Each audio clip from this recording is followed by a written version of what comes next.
A black town car stopped at the edge of the Savannah waterfront just as the last light bled across the river, and Helena Marlowe stepped out like a woman who could buy every building on the street without checking the price. She was the billionaire founder of Harbor Light House, the charity every politician praised and every desperate child depended on. But tonight, her empire was 5 days from collapse. Her trusted finance chief, Bennett Cross, was secretly deleting evidence, and the anonymous donor who had kept her shelters alive had suddenly frozen every dollar. Then Helena saw him, Adrian Vale, a grease-stained single father sitting alone on a wooden dock, a wrench beside his boot, his hands rough from engines, his face calm in a way that felt almost dangerous. She did not know he had once controlled billions on Wall Street. She did not know he had buried his wife Elodie and built the Northstar Fund in her memory. She did not know he had quietly sent $22 million into her foundation over 5 years, saving hundreds of women and children while letting people laugh at him as a nobody.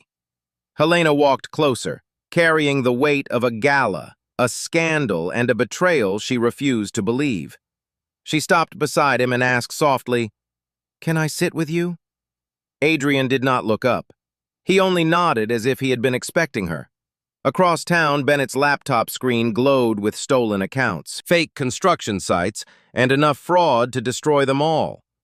And on that dock beside the one man she had overlooked, Helena was about to learn that the poorest-looking stranger in Savannah was the only reason her life's work truly existed.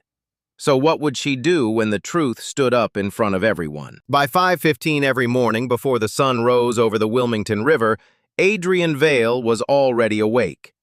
He moved quietly through the small blue clapboard house at the end of Bellwether Lane, careful not to wake his daughter. The floorboards creaked in familiar places. The kitchen faucet dripped twice before the water ran clear, and the old refrigerator hummed like it was carrying a secret of its own. Adrian knew every sound in that house. He knew which window stuck in the summer heat, which step on the porch needed replacing, and how long he had to toast bread before the smell reached Lila's room and pulled her gently from sleep. It was not much of a house, not by the standards of the life he had once lived, but it was peaceful. And peace, Adrian had learned, was more expensive than any penthouse he had ever owned. He placed a folded note beside Lila's cereal bowl. "Don't forget your sketchbook. I'll pick you up at 3. Love, Dad." Then he paused, as he did every morning, beside the small wooden shelf near the back door. On it sat a brass compass, tarnished around the edges, its glass face scratched from the day Elodie had dropped it in a hospital parking lot, and laughed because she thought broken things had more character. Adrian touched it once with 2 fingers. Still trying, he whispered, "Outside the air smelled of river mud, salt, and gasoline." His pickup truck coughed twice before starting. By 6, he was at Thunderbolt Marina, rolling open the door to the narrow slip he rented for his one-man boat repair business. The sign above the entrance read, "Vale Marine Repair," in faded blue paint. Beneath it, someone had scratched a joke into the wood years ago. Miracles cost extra. Most people in Savannah thought Adrian was exactly what he appeared to be. A quiet, single father with grease under his nails. A man who could fix a cracked hull, a stubborn outboard motor, or a dock light that refused to stay on. He charged fair prices, spoke only when necessary, and never joined the conversations that bloomed around the marina like weeds. Fishermen trusted his hands. Wealthy boat owners barely looked at his face. That suited Adrian fine. What none of them knew was that 11 years earlier, Adrian Vale had managed more money in 1 week than most of them would see in a lifetime. In New York, his name had once moved through glass conference rooms with the weight of a warning. He had been young, precise, and terrifyingly good with risk. By 32, he was overseeing portfolios worth billions for a private investment firm in Midtown. Men twice his age had leaned forward when he spoke. Then, Elodie died. After that, the numbers stopped meaning anything. His wife had been a pediatrician, the daughter of a Savannah dock worker, and the only person Adrian had ever known who could walk into a room full of rich men and make them feel poor without insulting them. She believed money was not power unless it had direction. She used to keep that brass compass on her desk and say, "A fortune without a purpose is just noise." After the accident, Adrian sold everything. The apartment, the shares, the private accounts, the life people had spent years envying. He disappeared from New York so completely that some former colleagues thought he had moved overseas. Instead, he returned to Savannah with 3-year-old Lila and buried Elodie behind the white church where her parents had married. 6 months later, the Northstar Fund was born. No press release, no speeches, no name attached. Through attorneys, trustees, and carefully sealed legal channels, Adrian began funding organizations that protected children and women in crisis. Shelters, rural clinics, literacy programs, transitional homes. The largest recipient was Harbor Lighthouse, a Savannah foundation built by Helena Marlowe, a woman whose public story had become almost legendary. Helena had been orphaned at 4, passed through foster homes, aged out with a duffel bag, and somehow turned pain into an institution. Harbor Lighthouse now operated 6 shelters across Georgia and South Carolina. Reporters called her the Steel Angel of Savannah. Donors loved her. Politicians quoted her. Survivors trusted her. Adrian respected the work. More importantly, Elodie would have respected it. So every year on the anniversary of Elodie's death, the Northstar Fund released another round of anonymous grants. Over 5 years, $22 million had moved quietly into Harbor Lighthouse, and Adrian had never once allowed Helena Marlowe to know his name. That afternoon, while Adrian was sanding a fiberglass patch on the side of a white sailboat, a black town car rolled to a stop near the renovated dock pavilion at the far end of the marina. 3 people stepped out: first event staff, a public relations assistant, and Bennett Cross. Adrian did not need to know Bennett personally to understand him. The man wore his suit like armor and his smile like a locked door. He was polished, silver-haired, and expensive in the particular way of people who preferred being feared to being loved. He had the measured calm of a man who never raised his voice because others had learned to obey him before he needed to. Behind him came Helena Marlowe. She wore a cream summer dress beneath a light linen blazer, her hair pinned neatly despite the river breeze. She was beautiful in a way that did not ask for softness. Her posture was straight, her steps quick, her eyes already scanning the pavilion, the workers, the dock, the view, the placement of lights, tables, cameras. Helena looked like a woman carrying too many lives on her shoulders and refusing to let anyone see the weight. Adrian glanced once, then returned to the hull. The Harbor Light Gala was 3 weeks away. Everyone at the marina knew it. The pavilion had been rented for pre-gala events, donor walkthroughs, and press photographs. To most people, it was just another charity night with champagne, linen speeches, and people applauding themselves for caring. To Helena, it was survival. The foundation needed $20 million this year, or several shelters would begin closing before winter. Bennett stopped a few feet from Adrian. "You'll need to move your equipment," he said. Adrian kept sanding. Bennett's smile tightened. "This area has been reserved for Harbor Lighthouse." Adrian turned off the sander, set it down, and looked at him. "I'm working on a client's boat." "Not anymore." Bennett looked at the grease on Adrian's shirt, then at his boots, then at the old toolbox beside him. "We have donors coming through. This is not the image we're presenting today." One of the assistants looked away. Helena heard the exchange but did not stop walking. Her attention was already on the pavilion layout. "Bennett, I need the west side cleared for the media platform," she called. Of course, Bennett answered, still watching Adrian. For a moment, Adrian said nothing. Then he gathered his tools, lifted the toolbox, and moved to the far end of the dock. He did not lower his eyes. He did not hurry. He simply stepped aside as if Bennett were weather unpleasant but temporary. Helena passed him without really seeing him. That should have been the end of it. But that night, after Lila fell asleep with colored pencils scattered across her blanket, Adrian sat alone in his small office and opened his laptop. The room was dark except for the glow of the screen. He logged into a secure portal maintained by Northstar's legal intermediaries and pulled up Harbor Lighthouse's quarterly report. The same 3 construction projects appeared again. Oak Bend Shelter, Pine County Safe Home, Mercy Ridge Children's Residence, all listed as active, all funded, all supposedly delayed. Adrian clicked through the documents slowly. No permit filings, no contractor invoices that could be independently verified, no updated site photographs, no weather delay reports, no inspection logs.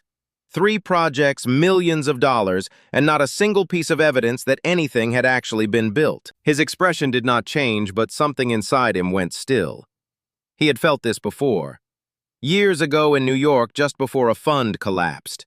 Numbers had a smell when they were lying. Not a scent exactly, but a wrongness. A silence where proof should have been. A pattern too smooth to be innocent. Adrian opened a private file and began making notes. Across town on the top floor of a restored cotton warehouse on River Street, Helena stood in her glass office, staring at a wall of shelter photographs.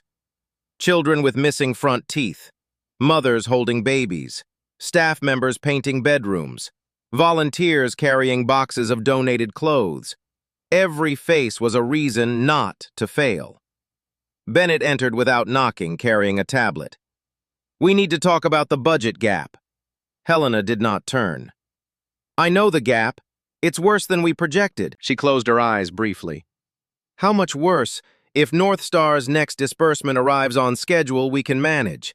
If it doesn't, we are exposed." Helena turned then. "Northstar has never missed a disbursement." "No," Bennett said carefully. "But relying on an anonymous donor for 60% of our operating revenue is dangerous. I've said that before." Helena hated that he was right.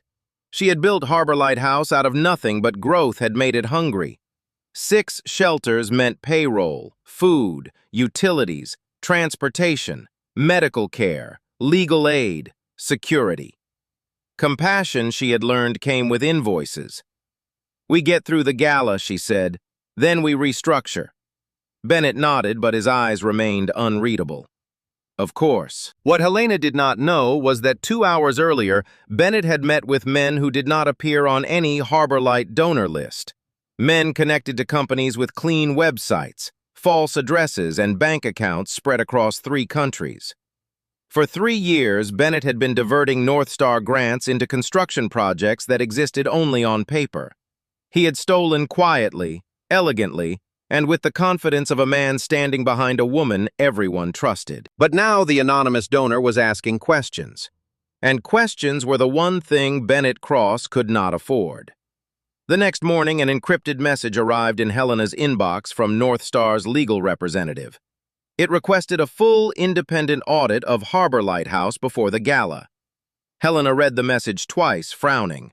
Then she forwarded it to Bennett. "We'll comply," she wrote. "Prepare everything."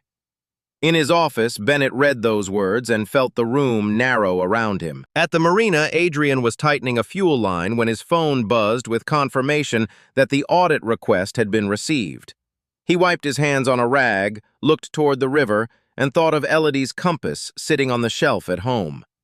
He had spent 5 years hiding his name because the work mattered more than recognition.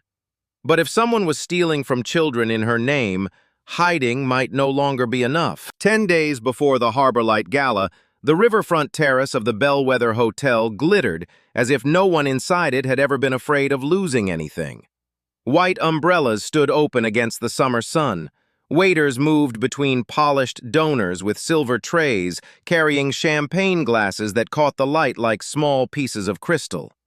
Beyond the railing, the Savannah River rolled by, slowly indifferent to the perfume, the silk dresses, the linen suits, and the careful laughter of important people pretending not to need one another. Helena Marlowe stood near the center of the terrace, smiling at a judge's wife while mentally counting everything still unfinished. The Gala seating chart had changed 3 times. 2 major donors had not confirmed. A media sponsor was threatening to pull its coverage unless given exclusive access to the children's shelter footage. And somewhere beneath all of that, like a crack under marble, was the audit request from the Northstar Fund. She had told herself it was routine. Anonymous donors had rights. Large donors had even more. But the timing felt deliberate. 3 weeks of pressure had been compressed into 10 days, and now every conversation sounded like a question she could not answer. Bennett Cross stood by the outdoor bar, surrounded by men who laughed whenever he smiled. He looked perfectly calm, almost radiant beneath the terrace lights, a man born for expensive rooms and whispered influence. Helena glanced at him and felt the familiar relief she always felt when she saw Bennett in control. He had been with Harbor Lighthouse for 6 years. He knew every donor, every grant, every account, every emergency. If Helena was the face of the foundation, Bennett was the machinery behind it. That was what she believed. Then Adrian Vale walked past the terrace entrance. He had not come for the reception. He had not even known it was happening. His work boots were dusty, his sleeves rolled up, and a dark smear of engine grease crossed one forearm. He carried a coil of cable in one hand and a battered tool bag in the other, heading toward the parking lot after finishing a repair 2 slips down from the pavilion. In any other place, no one would have noticed him. But on that terrace, where every watch was chosen to be seen and every shoe cost more than someone's rent, Adrian looked like a mistake. Bennett saw him first. His smile did not disappear. It sharpened. "Well," Bennett said loudly enough for nearby guests to turn, who let the marina help wander into a private donor reception. Adrian stopped walking. The judge's wife beside Helena paused mid-sentence. A donor in a pale seersucker suit looked over with amused curiosity. 2 women near the railing lowered their glasses. Bennett stepped away from the bar, still smiling. "This area is reserved for people contributing to the community, Mr. whatever your name is. Not for day laborers looking for leftover sandwiches." A thin wave of laughter moved through the terrace. It was not loud. That somehow made it worse. It was refined laughter, controlled laughter, the kind that did not spill out but sliced neatly. A few guests turned their faces away, embarrassed but unwilling to object. Others watched with the pleased discomfort of people witnessing cruelty from a safe distance. Helena's smile faded. She looked at Adrian expecting anger, shame, maybe a defensive explanation. Instead, he simply stood there. His face did not harden, his shoulders did not cave. His eyes settled on Bennett with a quietness so complete it changed the air around him. For 3 seconds, no one moved. Bennett's smile flickered. Adrian said nothing. He did not defend himself. He did not announce who he was. He did not point out that the foundation Bennett represented had survived for 5 years because of money Bennett had never earned. He only shifted the tool bag in his hand and walked away. Not quickly, not with his head down. He walked as though the room had revealed itself to him and he had found it too small to answer. Helena watched him go. Something about the silence he left behind unsettled her. She had seen people insulted before. She had even, in darker moments of her career, learned how to ignore scenes that might distract from the mission. But Adrian's silence was different. It was not the silence of a beaten man. It was the silence of someone who knew the truth would eventually cost more than any insult. "Unfortunate," Bennett said smoothly, returning to her side. "The marina should have cleared the area." Helena looked at him. That was unnecessary. His expression softened instantly. "You're right, I apologize. Stress is getting to all of us." He touched her arm lightly, then turned back to the donors. The moment passed. The terrace resumed breathing. Glasses lifted again. Conversations restarted. But Helena found herself looking toward the exit where Adrian had disappeared. Near the railing, a junior accountant named Tessa Rowe had seen everything. Tessa had joined Harbor Lighthouse 4 months earlier, young enough to still believe numbers had moral weight, and quiet enough that powerful people often forgot she was in the room. She had watched Adrian take Bennett's humiliation without flinching, and she could not stop thinking about it. Later, when Bennett left his leather folder unattended on a cocktail table, Tessa noticed the red stamp on the corner of a document half hidden beneath a napkin. Northstar Fund, Confidential. Her heartbeat jumped. She knew Northstar was the anonymous donor. Everyone in finance knew that much, though no one knew who controlled it. Tessa looked across the terrace. Bennett was laughing with a senator. Helena was speaking with the hotel manager. No one was watching her. She pulled out her phone, Snapped one photo of the folder and walked away before fear could catch up with her. 2 days later, Harbor Lighthouse's financial management system crashed. It happened at 9:12 in the morning, while Helena was reviewing shelter payroll projections. First, the donor dashboard froze. Then the grant tracking files went blank. Then the compliance database locked every user out at once. Within minutes, the 4th floor of the River Street office fell into controlled panic. Case managers could not access program budgets. Development staff could not pull pledge histories.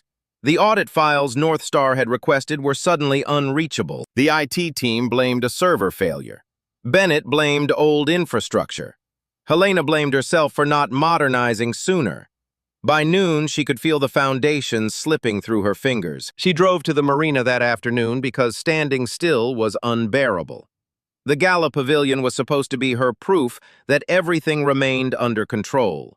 Instead, she arrived to find technicians crouched around the dock's electrical panel, arguing over dead screens, silent speakers, and a lighting rig that refused to respond. "The whole control board is gone," one technician said. "We've called 2 electricians, but nobody can get here before Saturday." Helena pressed 2 fingers against the bridge of her nose. "The reception rehearsal is tomorrow." "I know." The words struck her harder than they should have. Tomorrow. Saturday. The gala. The audit. The missing system. The donors. The shelters. 400 children depending on a night that was beginning to feel cursed. Then she saw Adrian sitting at the edge of the dock with an open laptop balanced on his knees. Rows of numbers filled the screen. Not invoices, not repair logs, financial tables, formulas, linked columns. The kind of spreadsheets Helena had seen analysts build during capital campaigns and audits, not mechanics checking engine parts. She walked toward him before she could stop herself. "You're always here," she said. Adrian did not look up. "I work here. What exactly do you do?" Now he looked at her. His eyes were calm, unreadable. "Fix boats." Before Helena could respond, the technician cursed behind her. Adrian closed his laptop, stood, and walked to the control panel. No one asked him to help. He opened the casing, studied the wiring for less than a minute, then reached inside. His hands moved quickly, but not recklessly. He followed the system like a person reading a familiar language. A cable shifted, a breaker clicked, a loose connection was stripped, reset, tightened. 4 minutes later, the speakers hummed. The monitors flashed to life, and the lighting rig rose in a clean sweep across the pavilion roof. The technicians stared. One of them said, "Where did you learn that?" Adrian wiped his hands on a rag. I read. Then he returned to his laptop. Helena remained where she was. The simple answer should have annoyed her. Instead, it frightened her slightly. There was too much competence in him, too much restraint, too much absence. Men like Adrian did not vanish from the internet by accident. They chose to disappear. That night she searched his name. Adrian Vale, Savannah. Nothing useful. No LinkedIn. No business articles. No family profiles. No old interviews. Not even the usual scraps of digital life. It was as if the man had stepped into existence at the marina and nowhere before it. Across town, Bennett Cross closed the blinds in his office and called Tessa Rowe inside. He did not ask her to sit. "I understand you've been looking into restricted donor files," he said. Tessa's mouth went dry. "I was organizing audit materials. Northstar is above your clearance." "I didn't open anything." Bennett smiled faintly. "Good. Then you won't mind staying away from it." His voice remained polite, but the warning was unmistakable. Tessa nodded and left the room with her hands shaking. 5 days before the gala, the real blow came. An email arrived from Northstar's legal representative, short and merciless. Effective immediately, all disbursements to Harbor Lighthouse were suspended pending completion of the independent audit. Helena read the message once, then again. Then a third time, slower, as if the words might rearrange themselves into mercy. They did not. Northstar was 60% of the foundation's annual revenue. Without it, the gala was not a celebration. It was a cliff edge. 6 shelters, 412 children, 200 staff members, emergency housing, medical care, food, legal services, transportation.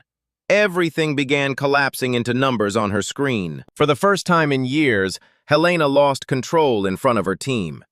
She stood at the head of the conference table and told them the truth. If we do not close the funding gap by Gala night, we begin preparing shelter shutdown plans within 90 days. No one spoke. A program director covered her mouth. Another stared at the table as if looking down might keep her from crying. Tessa sat near the back, pale and silent. Bennett leaned forward with perfect concern. There may be another option. Helena turned to him slowly. Meridian Partners, he said. They're prepared to step in as an anchor partner. Fast, quiet, reliable. Unlike Northstar, they're willing to build an actual relationship. Hope moved through the room because fear was hungry for it. Helena wanted to accept. She needed to accept. But she thought of the folder Tessa had mentioned in a cautious email. She thought of Adrian's laptop. She thought of the way Bennett had laughed at a man he did not understand. That evening, an unmarked envelope appeared on Helena's desk. Inside was one printed page. 3 project names, 3 addresses, 3 notes. No permits filed, no contractors registered, no construction activity found. Helena's hands tightened around the paper. For years, she had believed strength meant moving forward no matter what. But now she understood that moving forward without looking down was how people stepped over holes. She could trust Bennett and save the Gala tonight, or she could question him and risk losing everything before the truth arrived. For the first time, Helena chose doubt. She placed the paper in her drawer, locked it, and looked out over the river lights. At the marina, Adrian sat alone on the dock after Lila had gone to sleep, the brass compass open in his palm. He had wanted anonymity to be a form of peace. Now it felt dangerously close to cowardice. If Northstar stayed hidden, Bennett might win. If Adrian stepped forward, the life he had built for Lila would change forever. He closed the compass, opened his laptop, and began tracing every dollar. By midnight, the small kitchen in Adrian Vale's house had become a war room. The lights were off everywhere except above the table where his laptop glowed beside a cold cup of coffee, a legal pad, and Elodie's brass compass. Outside, the Wilmington River moved in darkness beyond the back porch. The tide made soft sounds against the pilings, steady and patient, as if the river had all the time in the world. Adrian did not. On the laptop screen, the numbers told a story no one at Harbor Lighthouse had wanted to read. Vendor payments repeated in strange intervals. Construction fees went out to companies that had no history of construction. 3 rural shelter projects showed escalating costs, but no matching permits, no building inspections, no delivery records, no photographs, no evidence of workers ever setting foot on the land.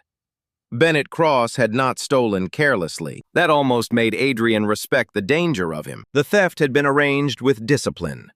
The payments moved in layers small enough not to alarm a busy board, large enough to bleed the foundation slowly.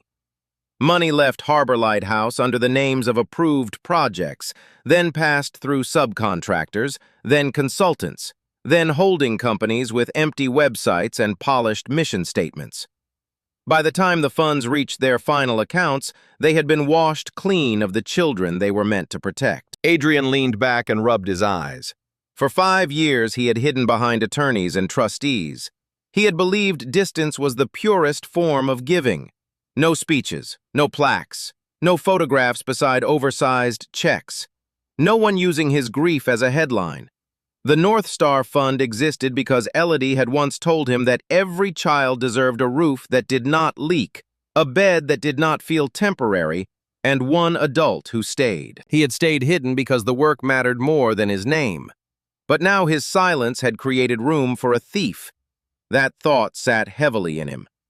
A soft sound came from the hallway. Adrian closed the financial file at once, not because he was hiding from enemies, but because Lila was 8 years old and did not deserve to see the world's ugliness spread across a spreadsheet. She stood in the doorway wearing her oversized yellow t-shirt. her hair loose around her face, one hand holding a sketchbook against her chest. Dad. His voice changed immediately. "Hey, Bug, you okay? I heard the chair. I'm sorry. I didn't mean to wake you." She came closer and looked at the papers on the table. "Are you fixing someone's boat?" Adrian glanced at the numbers, then at the compass. "Something like that." Lila set her sketchbook down and climbed into the chair beside him. She opened to a page filled with blue lines. A dock, a boat, two stick figures sitting together under an orange sun. "That's us," she said. Adrian studied it with the seriousness he gave all her drawings. "You got the boat shape right?" She smiled, pleased. "You always say that." "Because you always do." For a moment, the weight of Bennett Cross, stolen money, fake shelters, and collapsing foundations loosened around Adrian's chest. Lila leaned against his arm, warm and sleepy, and he remembered exactly why he had chosen this life over the old one. In New York, men had called him brilliant. In Savannah, his daughter called him Dad.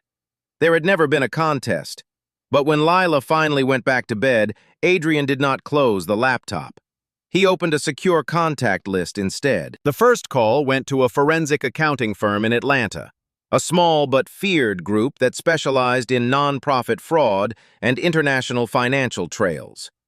The senior partner answered because Adrian's name, though absent from the internet, still opened certain doors. "I need an emergency audit," Adrian said. "How emergency?" 48 hours. There was a pause.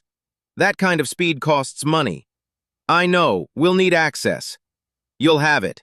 And if this becomes criminal," Adrian looked at the compass. "It already is." By 2 in the morning, he had authorized a $400,000 retainer from a personal account he had not touched in 3 years. By 3, he had uploaded the first batch of Harbor Light grant reports, vendor records, wire confirmations, project budgets, and every note he had taken since the first irregularity appeared. By sunrise, 3 auditors in Atlanta were pulling corporate filings, mapping accounts, and tracing the bones of Bennett's system. At 6:15, Adrian made pancakes for Lila. He burned the first one. She laughed so hard he left it on the plate and called it modern art. At the River Street office, Helena Marlowe arrived earlier than usual and found Bennett already in the conference room with 2 board members. He looked as if he had slept perfectly. Helena knew he had not. No one slept well 5 days before disaster unless they were either innocent or dangerous. "We need a decision on Meridian," Bennett said before she had taken off her sunglasses. "Their people want assurances before Gala night." Helena placed her bag on the table.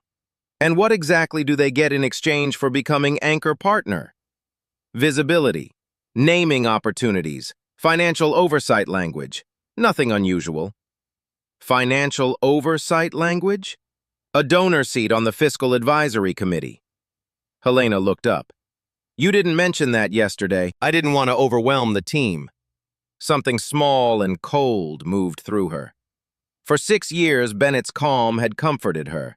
Now the same calm felt like a closed door. "I want the full Meridian agreement on my desk by noon," she said. Bennett's smile remained. "Of course." After the meeting, Helena returned to her office and unlocked the drawer where she had placed the anonymous page.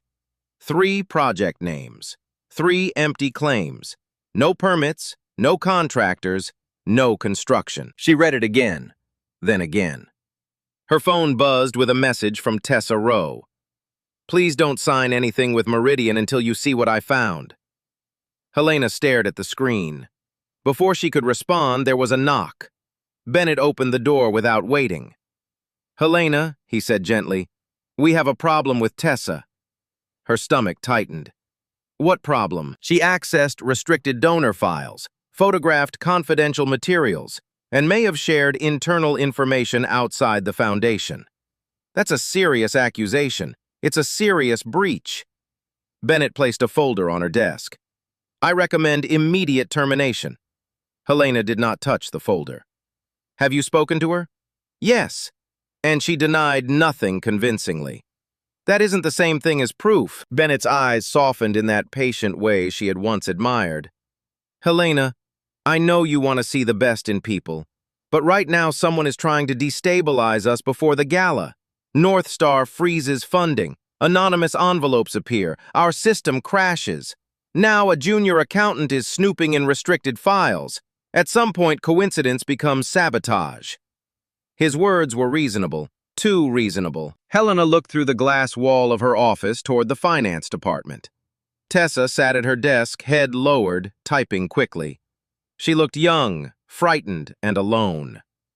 "Give me an hour," Helena said. Bennett's expression did not change. "We may not have an hour." By lunch, Tessa Rowe was escorted out of Harbor Lighthouse by building security. Helena had not signed the termination letter. Bennett had. When Helena found out, she walked straight into his office. "You fired her without my approval." Bennett stood behind his desk, jacket off sleeves, still perfectly buttoned. "As CFO, I have authority over finance staff in cases of data security risk. You should have waited and allowed her to leak donor information. Helena, we are fighting for the survival of 6 shelters. I made the hard decision so you wouldn't have to." The old Helena might have accepted that. The new Helena heard the sentence beneath the sentence, "I decide what you are allowed to know." She left without answering. That evening, rain threatened but never fell. The air over the marina was thick, hot, and restless. Adrian was closing the door to his repair slip when he saw Tessa standing at the end of the dock, clutching a cardboard box against her ribs. Her eyes were red, but her chin was lifted. "You're Adrian Vale," she said. He did not answer. "I don't know who you are," she continued, voice shaking, "but I know you're connected to Northstar, or you know who is, and I know Bennett Cross is lying." Adrian looked past her once, checking the empty dock, the parked cars, the shadows near the pavilion. Then he said, "Come inside." Tessa sat on a wooden stool beneath a hanging work light while Adrian listened. She told him about the folder stamped Northstar Fund Confidential, about Bennett's warning, about the project files that did not match county records, about Meridian partners appearing too quickly, too conveniently, like a life raft placed by the same man who had drilled holes in the boat. Adrian asked very few questions. That frightened her more than if he had asked many. When she finished, he opened his laptop and turned the screen toward her. The spreadsheet showed names she recognized, payments she had processed, vendors she had questioned quietly and then been told never to question again. Tessa covered her mouth. "Oh my God," she whispered. "Bennett used 7 shell companies," Adrian said. 3 jurisdictions: Panama, Singapore, Cayman Islands. The current total is $12.4 million. Meridian is the next stage." Tessa's face drained of color. "Helena doesn't know.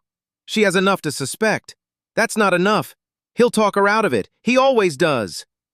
Adrian knew she was right. Trust was harder to undo than fraud. Bennett had spent years making himself necessary. Helena had built an institution on survival, and survivors often mistook consistency for loyalty because chaos had taught them to value anything that stayed. Adrian copied the audit summary transaction maps, corporate filings, and project evidence onto a USB drive. Then he placed it in Tessa's palm. "Give this to Helena," he said. Tessa looked at the drive as if it were too heavy to hold. "Why don't you give it to her yourself?" Adrian closed the laptop. "Because the proof has to matter before the name does. And if she doesn't open it..." For the first time, Adrian hesitated. Outside, the river pressed softly against the dock. In the fading light, the marina looked peaceful. But Adrian understood now that peace could become a hiding place if a man stayed in it too long. "Then I'll find another way," he said. Tessa left with the USB hidden in her bag. Across town, Bennett Cross received a call from one of his Meridian partners. "Someone's pulling our filings," the man said. "Not surface level, deep. Whoever it is knows what they're looking for." Bennett stood very still. "Who?" "We don't know." Bennett ended the call and opened his laptop. For the first time since the scheme began, his hands were not steady. At Harbor Lighthouse, Helena returned to her office after a donor dinner and found the USB drive waiting in the center of her desk. No note, no signature, just a small black object that suddenly seemed louder than the entire city. She reached for it. Then Bennett appeared in the doorway. "Helena," he said softly, "whatever that is, don't open it." Helena Marlowe did not move. The USB drive lay on her desk like a small black accusation. Bennett Cross stood in the doorway, one hand resting lightly against the frame, his voice still soft, still controlled, still wrapped in the concern he had used for years whenever he wanted her to stop asking questions.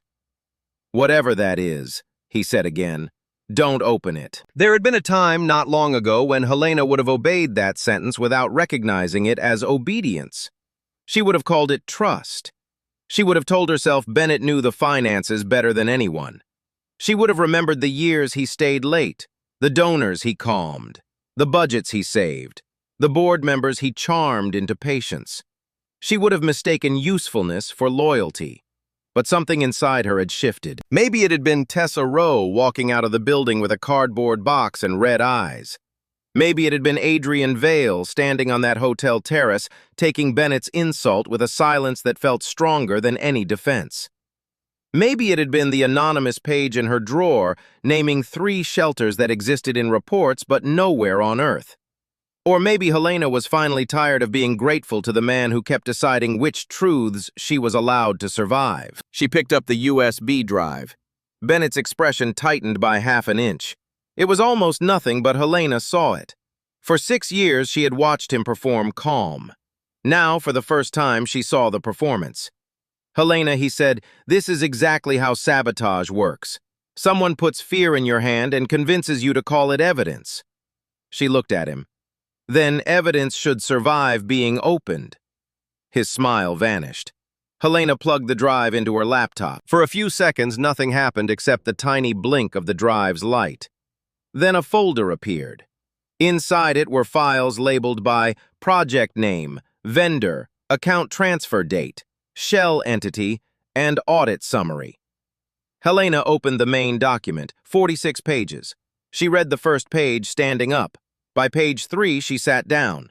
By page 8, she forgot Bennett was still in the room. The report was not a rumor. It was not the messy revenge of a fired employee.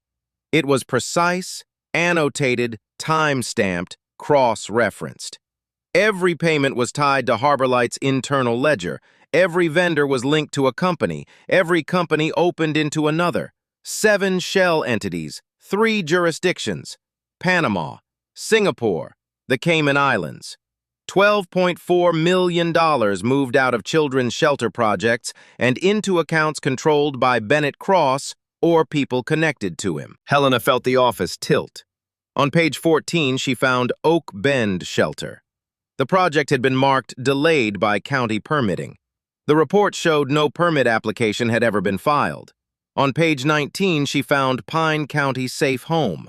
The invoices listed a contractor that had no construction license, no equipment, and no employees. On page 27, she found Mercy Ridge Children's Residence. Payments had been issued for foundation work, framing roof installation, and electrical preparation. There was no inspection record, no delivery receipt, no photographs, no land disturbance permit. Helena looked up slowly. Bennett had not moved. His face had rearranged itself back into calm, but now she understood what calm could hide. "Where did this come from?" he asked. Helena closed the laptop halfway. "You tell me." "Fabricated documents can look convincing." "Yes," she said. "So can fabricated shelters." The words landed between them. For the first time in 6 years, Bennett looked at her not as a partner, not as a friend, not as the woman whose trust had made him powerful, but as an obstacle. "You are exhausted," he said. "You're scared.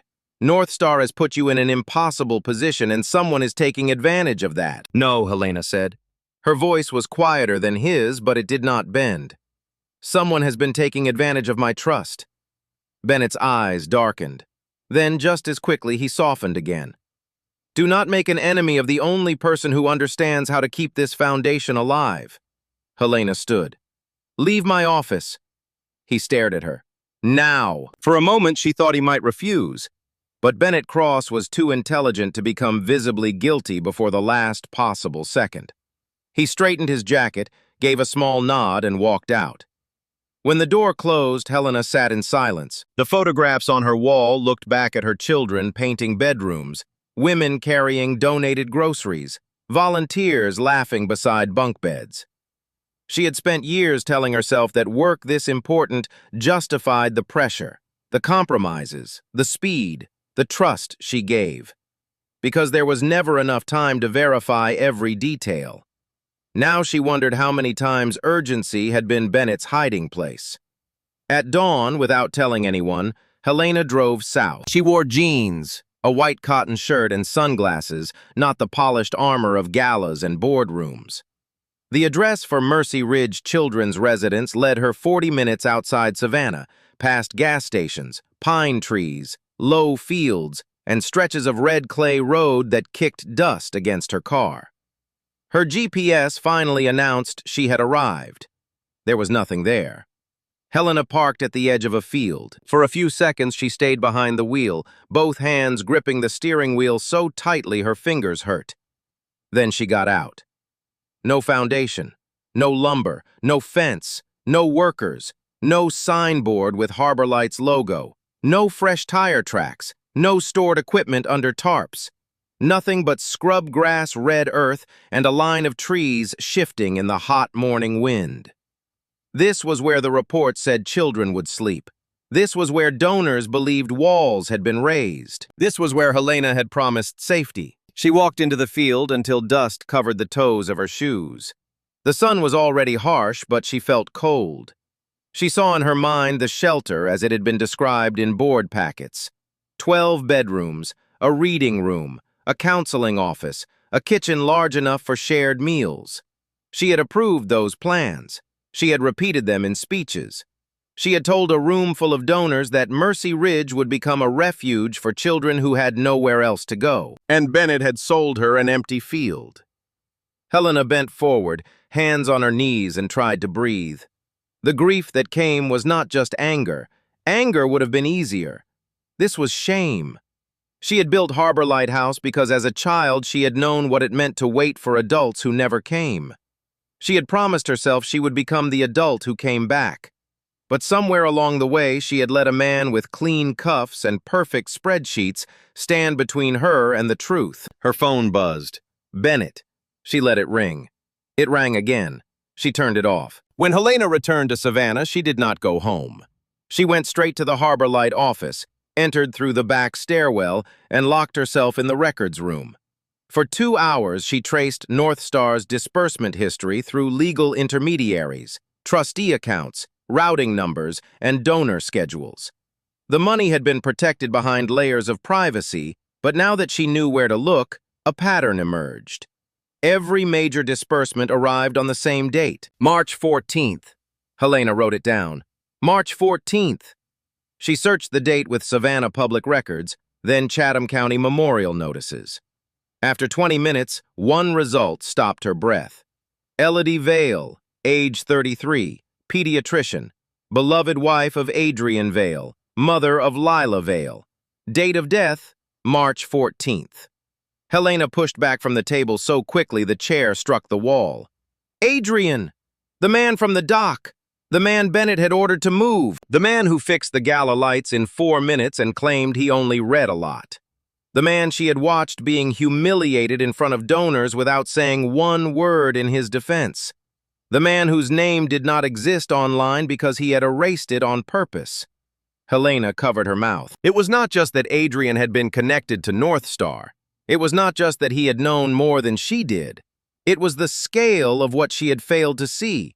$22 million, 5 years, 6 shelters kept open, hundreds of children housed, women protected, staff paid, meals served, beds repaired, roofs replaced, therapy funded, emergency transport provided. All of it had been carried by a man sitting in work boots on a dock, letting the world call him nothing. She drove to the marina as evening began to fall. The dock was nearly empty. A few boats knocked gently against their ropes. The pavilion lights were off. The bench where she had first spoken to Adrian faced the river, damp with salt air and shadow. But Adrian was not there. His tools were gone. His truck was gone. The repair slip was locked. Helena stood in front of the bench for a long time. "Can I sit with you?" The memory of her own question returned with unbearable clarity. She had asked it casually, almost kindly, without realizing she was asking permission to sit beside the one person who had been holding up her life's work from the shadows. He had nodded. He had known who she was. He had known what she had missed. And still he had let her sit. That mercy hurt more than anger would have. Across town, Adrian Vale sat at his kitchen table with the lights low and the FBI contact form open on his laptop. Tessa's delivery of the USB had bought time, but not enough. If Helena opened the file and hesitated, Bennett could destroy records, pressure the board, push Meridian through, or disappear before anyone with authority arrived. Adrian had wanted the proof to speak before his name did, but proof did not arrest people. Proof needed hands, systems, consequences. He attached the audit summary, the transaction maps, the shell company records, the empty site reports, and his own written statement. He stared at the final field asking for identifying information. For 5 years, anonymity had protected Lila. It had protected peace. It had protected him from rooms full of people who turned grief into networking opportunities. But it had not protected the children. Adrian typed his name. Then he clicked send. The sound was tiny, almost nothing. Still, he felt the life he had built begin to change. Behind him, Lila appeared in the hallway again, sleepy-eyed and holding the brass compass. "You left this on the shelf," she said. Adrian turned, startled. She walked over and placed it on the table beside his hand. "Mom would want you to have it if you're fixing something important." For a moment, he could not speak. Then he pulled her into his arms and held her carefully as if she were both his reason and his answer. At the same time, Helena returned to her office and opened a blank document. She began writing a statement for the Gala, then deleted it. She wrote another, then deleted that too. No sentence could carry the size of what had happened. No apology could undo her silence on the terrace. No speech could give Adrian back the dignity Bennett had tried to strip from him in front of her donors. But she could start with the truth. She called Tessa Rowe. Tessa answered after the 4th ring, cautious and breathless. "I opened it," Helena said. There was silence. Then Tessa whispered, "Do you believe it?" Helena looked at the photographs on her wall. This time she did not use them as proof of her goodness. She used them as witnesses. "Yes," she said, "and I'm sorry I waited." Tessa exhaled shakily. "I need your help," Helena continued, "not as an employee, not yet. As someone who saw what I refused to see." "What are you going to do?" Helena turned toward the window. The river beyond River Street was dark, the city lights trembling on its surface. "I'm going to let Bennett walk onto that stage," she said, "and then I'm going to make sure he cannot walk off it clean." After the call ended, Helena typed one final message. "Adrian, I know who you are. I know what Northstar is. I know what you gave, and I know what I failed to see. I am not asking for forgiveness. I am asking you to come to the Gala tomorrow night. The truth should not have to stand alone." She stared at the message for almost a minute before sending it. Then, for the first time since the crisis began, Helena Marlowe stopped trying to look strong. She sat alone in her office, surrounded by the faces of children she had almost failed, and let herself cry. The ballroom of the Bellwether Hotel had never looked more beautiful. Crystal chandeliers poured white light over 300 guests, seated beneath arrangements of magnolia jasmine and pale summer roses. Linen tables curved around the stage in perfect symmetry. Cameras waited near the back wall. A string quartet played softly beside the entrance, every note polished enough to make fear seem inappropriate. But fear was everywhere. Helena Marlowe felt it beneath her ribs as she stood behind a side curtain, watching Bennett Cross prepare to take the stage. He wore a navy suit, silver cufflinks, and the serene expression of a man who believed he had already survived the worst. Near the front row, board members whispered behind program cards. Donors smiled at one another with the artificial warmth of people waiting to be impressed. No one knew they were sitting inside the last clean minute before everything changed. Tessa Rowe stood beside Helena, no longer an employee, no longer silent.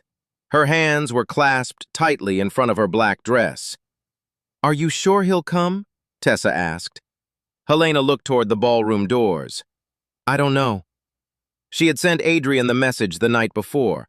He had not replied. No confirmation, no refusal, just silence. Somehow that felt like him. On stage, Bennett stepped to the podium and the quartet faded. "Good evening," he began, his voice warm and practiced. "Tonight we gather not merely to raise funds, but to protect the most sacred promise Harbor Lighthouse has ever made, that no child should be left without safety, and no woman fleeing violence should be left without a door that opens." Applause moved through the room. Helena stood very still. Bennett spoke beautifully. That was the cruelest part. He spoke of children he had robbed, shelters he had faked, lives he had used as decorations for his own greed. He thanked donors by name. He praised Helena's courage. He described Harbor Lighthouse as a miracle built by trust. Then he paused. "And tonight," he said, "I am proud to announce a new chapter. Meridian Partners has agreed to step forward as Harbor Light's new anchor sponsor, replacing an unreliable anonymous fund whose recent actions have put our mission at risk." Helena stepped out from behind the curtain. She did not rush. She walked slowly, calmly, every eye following her as she crossed the stage. Bennett turned, still smiling, but the smile had gone thin around the edges. "Helena," he said softly away from the microphone. "Not now." She took the microphone from its stand. "Yes," she said, "now." The room settled into confused silence. Helena faced the crowd. For the first time in years, she did not perform strength. She simply stood in truth. "Before we accept a single dollar from Meridian Partners," she said, "there is something this room needs to know." Bennett reached toward her arm. "Helena, this is not the time for internal confusion." She turned slightly. "Do not touch me." The sentence landed with enough force to silence even the restless whispers near the back. Helena pressed a key on the laptop beside the podium. The screen behind her changed. A forensic audit summary appeared. 7 shell companies, 3 foreign jurisdictions, $12.4 million diverted from Harbor Lighthouse. Gasps broke across the ballroom. This independent report, Helena said, her voice shaking, only once traces funds stolen from shelter construction projects that never existed. Oak Bend Shelter, Pine County Safe Home, Mercy Ridge Children's Residence, all reported as active, all funded, all empty. Photographs appeared next: red clay fields, locked warehouses, overgrown lots, bare land under hard sunlight. Each image carried GPS coordinates, dates, project codes, and references to payments already made. A woman in the second row covered her mouth. One donor stood halfway from his chair, then sat again. Bennett moved toward the laptop. "This is fabricated." Tessa stepped forward from the side of the stage. "No, it isn't." He looked at her with open contempt. "You are a terminated junior employee with a grudge. And you are a thief who forgot that junior employees still know how to read invoices." A ripple passed through the room. Helena changed the slide again. Corporate registration documents appeared, each line connected through ownership records, trustee links, and payment trails. Bennett's name appeared more than once. So did Meridian Partners. Meridian, Helena said, is not a rescue. It is the next stage of the theft. Bennett's face lost color. He looked toward the side exit. 2 men in dark suits stood there, credentials visible at their belts. FBI. For the first time, Bennett Cross looked afraid. Then the ballroom doors opened.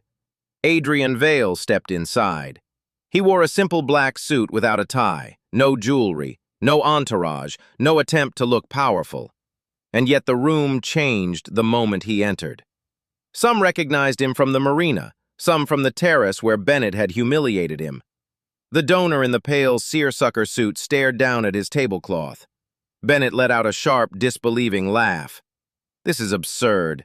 You brought the boat mechanic." Helena looked at him, then looked at the room. The man Mr. Cross just called a boat mechanic, she said, is Adrian Vale. He is the founder of the Northstar Fund. Over the past 5 years, he has anonymously donated $22 million to Harbor Lighthouse. No one moved. The silence was absolute, not polite, not confused. Absolute. It was the sound of 300 people realizing they had been wrong at the same time. Adrian stood near the back wall, hands at his sides, his face calm. He did not bow his head. He did not smile. He did not accept the room's sudden respect as if it could erase its earlier contempt. Helena continued softer now. Every bed we kept open with Northstar money, every emergency transport, every repaired roof, every safe room, every child who slept indoors because we could pay staff through another winter.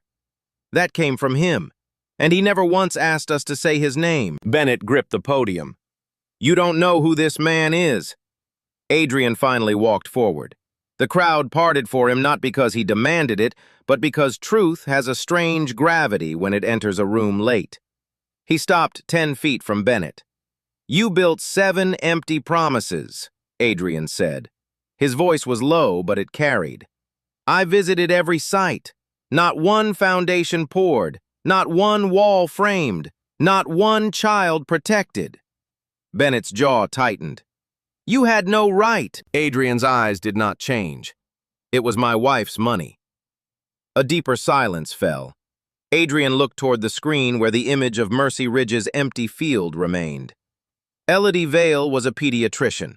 She spent her life caring for children whose names never made headlines. Before she died, she told me money without direction was just noise. Northstar was built in her memory. You took her last wish and turned it into a bank account. Helena lowered her eyes. She had thought shame could not grow any heavier. She had been wrong. Bennett's controls shattered. I kept this foundation alive, he shouted. I made the deals. I handled the money.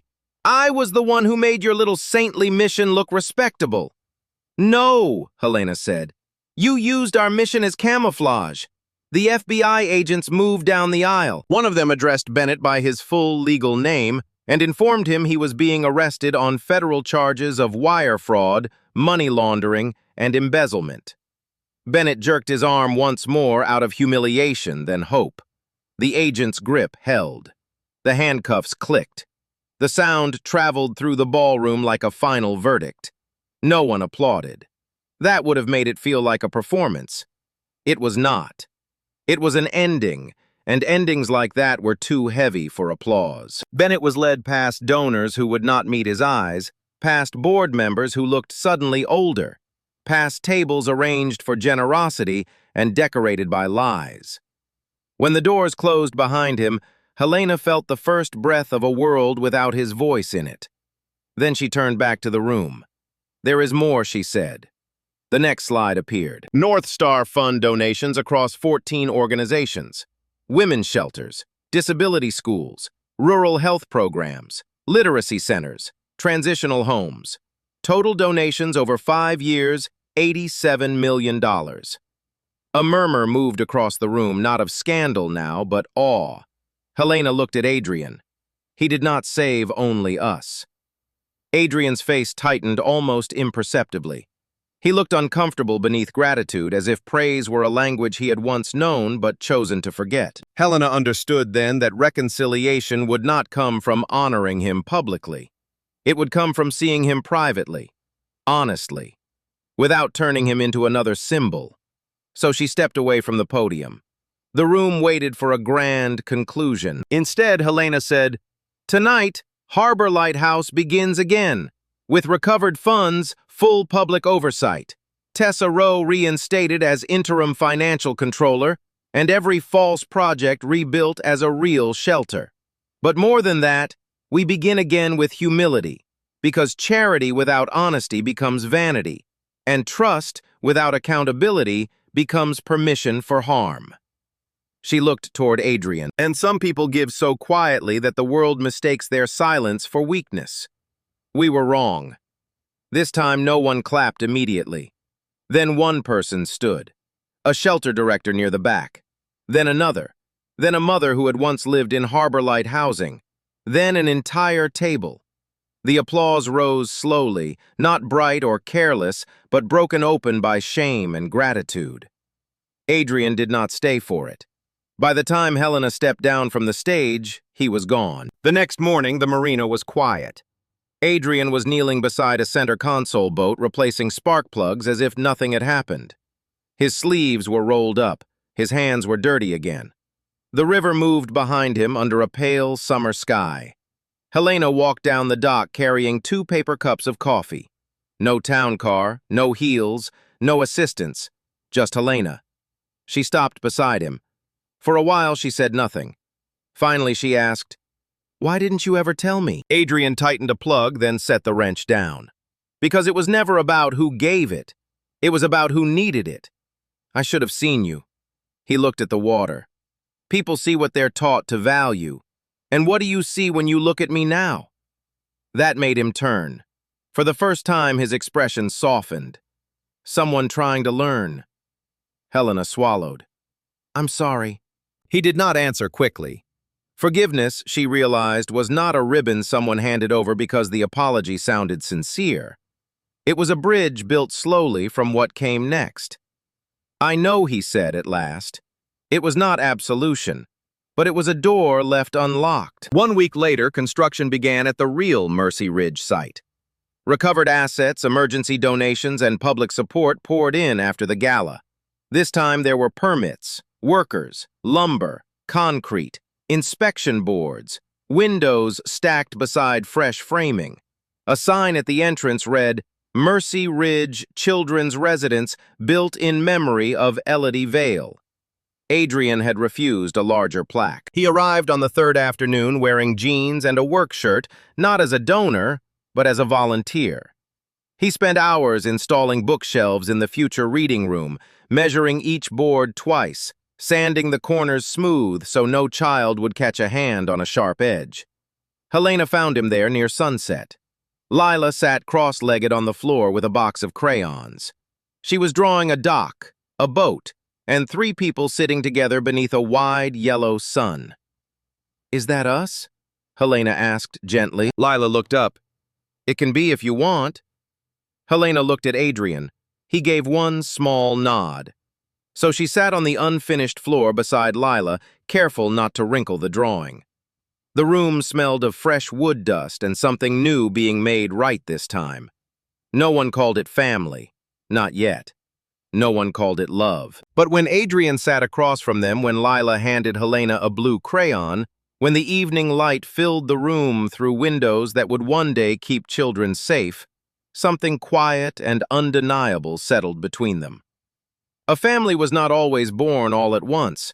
Sometimes it began as a seat offered on a dock, sometimes as an apology, sometimes as 3 people choosing to stay in the same room after the truth had changed them. For 5 years, Adrian Vale had believed love meant keeping a promise to the dead. Now, watching Helena and Lila color beneath the unfinished roof of a shelter, finally made real, he understood something else. Love could also mean allowing the living to sit beside you. And this time, Adrian was not alone.